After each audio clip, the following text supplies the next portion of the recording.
एक बार भगवान श्री कृष्णचंद्र जो नित्य रास में गोपी जनों के पास नित्य रात्रि में रस विलास करते थे। आनंद मगन होकर जो जिस भावना से उपासना करता है ठाकुर जी वैसे सुख देते हैं। ये गोपी जन कांत भाव से, प्रीतम भाव से, पति भाव से आराधना करती, तो प्रभु वैसे ही हास्य विनोद रस क्रीड़ा करते। तो एक दिन सब गोपियां बैठी हुई थी और बहुत समय व्यतीत हो गया, प्रभु नहीं आए। तो फिर इसके बाद जब प्रभु आए तो गोपीजनों ने पूछा, आज बहुत विलंब हुआ सरकार। बोले, आज हमारे गुरुजी आए थे। आपके गुरुजी आए थे? बोले, हाँ, पल्ली पार यमुना के हैं। कौन गुरुजी हैं? बोले, दुर्वासा जी आए थे। भगवान संतों का आदर करते हैं। बोले, फिर तो आपके गुरुजी के दर्शन हम भी करेंगे, बहुत सूक्ष्म विषय है। बोले, हाँ, गुरुजी के दर्शन ऐसे नहीं किए जाते।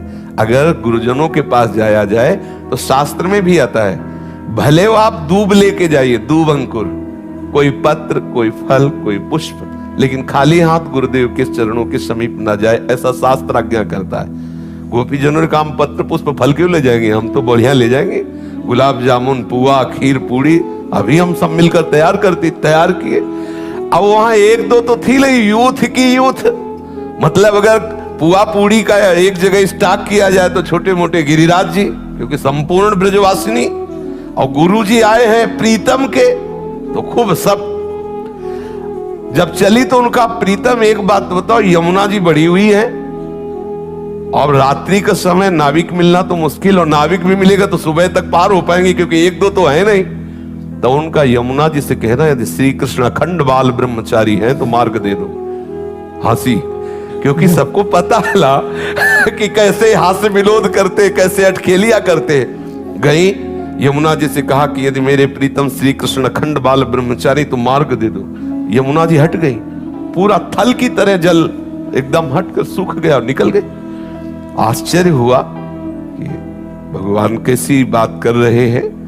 दुर्वासा जी के पास गई, प्रणाम किया और कहा, महाराज ये भोग स्वीकार करो। बोले, आ डालो।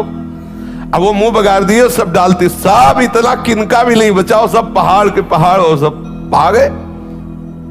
प्रणाम किया, बड़े आश्चर्य में महात्मा है, शरीर हड्डी हड्डी, पेट का ही दिखाई नहीं दे रहा, चिपका हुआ, और मनो खीर पुआ सब पा गए।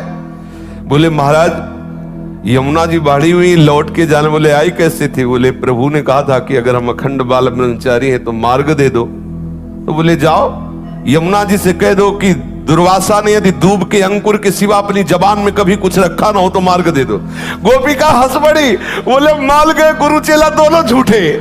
वो कहते अखंड बाल ब्रह्मचारी, अभी मनोपुआ खीर खा गए, और कह रहे दुर्वासा ने दूब का रस के सिवा और कभी कुछ आहार न किया हो तो मार्ग दे दे। गई जाके यमुना जी से कहा कि अगर दुर्वासा जी ने कभी दुर्वांकुर के रस के सिवा कुछ जिह्वा में न रखा हो तो आप मार्ग। यमुना जी हट गई, आश्चर्यचकित हुई और जाके प्रभु से कहा कि प्रभु आपके गुरु जी के दर्शन किए तो एक प्रश्न खड़ा हो गया, जैसे गुरु वैसे ही चेला। तो प्रभु ने कहा, ऐसा क्या? अब बोले, बाहु प्रसार परिरम्य कराल को जो रास में वर्णन है, कौन सा ऐसा रस क्रीड़ा है जो आप ना खेलते हो? स्पर्श करना, आलिंगन, चुम्बन, परिरंभन आदि सब। फिर आप ब्रह्मचारी कैसे? ब्रह्मचर्य का तो बिल्कुल अलग स्वरूप होता है। और हमारे सामने पुआ पकौड़ा, खीर और सब रसमलाई सब पा गए, और कहते दुर्वांकुर के सिवा जिह्वा में कुछ न रखा हो। तब इसी बात को प्रभु ने बताया कि जो अहम शून्य महात्मा है, जिनका अहम पूर्ण रूप से लय हो चुका है परम तत्व में, उन्होंने नहीं पाया। तुम्हारी इच्छा थी, तुमने उनको ऐसे डाल, तो पूरे सृष्टि के मुख में जैसे जा रहा है ऐसे उनके मुख में जा रहा है। वो अहम भोक्ता बन के नहीं पा रहे, इसलिए उन्होंने नहीं पाया। आपकी दृष्टि में पवाया गया, आपकी दृष्टि में वो पाए, लेकिन स्वयं ना उनकी इच्छा है ना वो भोक्ता है, इसलिए उन्होंने नहीं। इसलिए उनका वचन सत्य है, स्वयं में कभी आहार रूप से स्वीकार करते हैं तो केवल दूब का अंकुर, और हम स्वप्रतिबिंब विभ्रमा, जैसे छोटा सा बालक अपने प्रतिबिंब के साथ खेले, ऐसे गोपियों के आत्मा रूप में, उनके पतियों के आत्मा रूप में, और चराचर जगत के रूप में जो परम तत्व विराजमान है, वही श्री कृष्ण स्वरूप से क्रीड़ा कर रहा है। वो अपने आप से अपने आप में खेल रहे, इसलिए अखंड ब्रह्मचारी है। स्वप्रतिबिंब विभ्रमा, जैसे छोटा सा बालक कांच के मंदिर में अपने ही प्रतिबिंब से खेलता है, ऐसे गोपी नाम च तत्पति नाम सर्वेशाम में उच्च। गोपियों के पति और सब चराचर जगत की जो आत्मा है वही अपने आप से अपने आप में खेल रहा है, इसलिए अखंड ब्रह्मचारी। तो हमको अपने कर्मों का फल इसलिए भोगना पड़ता है कि हम अपने कर्म मानते हैं और हम स्वयं अहम से एक शरीर में सीमित हो गए हैं, इसलिए भोक्ता अपने आप में खेल रहा है, इसलिए अखंड ब्रह्मचारी।